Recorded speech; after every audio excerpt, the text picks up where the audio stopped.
ছাদের একটা আলাদা আমেজ রয়েছে। আমেজ বলতে যখন শীত থাকে তখন একরকম, আর গরমের সময় একরকম। মানে গরম বলতে অনেক রোদ, কোনো বৃষ্টি নাই, ওই সময় একরকম চেহারা থাকে।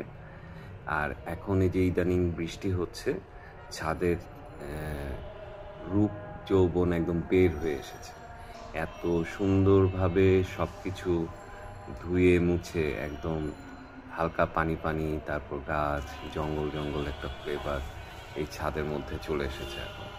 তো আমি ছাদে কম উঠি, একা একা উঠি না, কেউ সাথে গেলে উঠি। তো আজকে ছাদে উঠেছি বৃষ্টির পরে। তো গাছগুলো দেখে, এখানে তেজপাতা গাছও হয়েছে, তারপর ভাইয়া লাগিয়েছে। তারপর এই গাছটা কি যেন, পেয়ারা গাছ, তারপর একটা ছোট্ট পেঁপে গাছ, পেঁপে গাছে আবার ফল ধরেছে, ফুল ফুটেছে আর কি। আর এদিকে বকুল ফুলের গাছটা অনেক সুন্দর হয়ে আসছে। আর ওদিকে কুমড়া গাছ, আখ গাছ, তারপর আদা হচ্ছে, আর আনারস তো হবে। সে কবে থেকে গাছ লাগানো হয়েছে, গাছটা হচ্ছে সুন্দরভাবে। আর সাথে রয়েছে হলো এই অ্যালোভেরা গাছ। অ্যালোভেরা গাছটা খুব ঔষধি গুণ, সেজন্যে খুব কাজে দেয় এটা।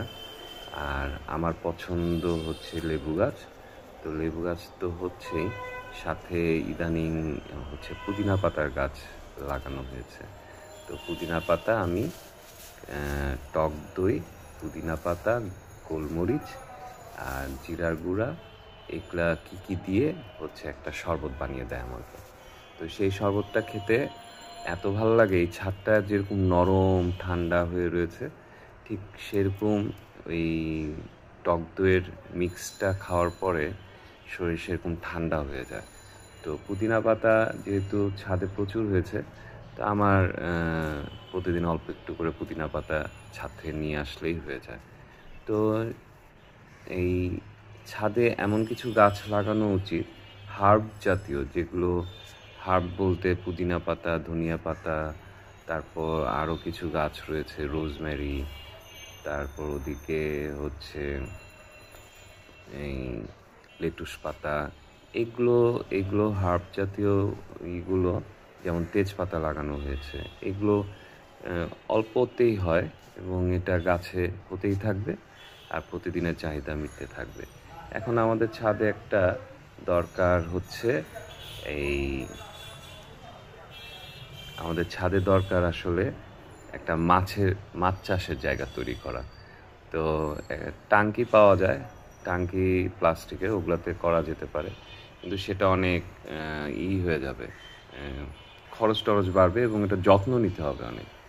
তো মাছ পালা যাবে না, কিন্তু আমাদের ছাদে মুরগি পালা হয়। আমার মুরগি নেওয়ার ইচ্ছা রয়েছে, কারণ এই মুরগিগুলো ডিম দেয়, দেশি মুরগির ডিম, এবং মাঝে মধ্যে খাওয়াও হয়। দেশি মুরগির স্বাদ আলাদা। তো সেই প্রজেক্টটা করব, অপেক্ষা করছি কখন টাকা রেডি করা যেতে পারে। তাও 1000-20 টাকা তো মিনিমাম লাগবেই এগুলো কেনাকাটা সব কিছু গুছানোতে।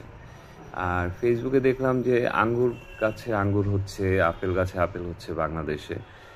এই ধরনের ফলের গাছ কেনার খুব ইচ্ছা রয়েছে। মালটা তো হয়, তবে আঙ্গুর ব্যাপারটা আমাকে খুব মুগ্ধ করেছে। Love you all, tata.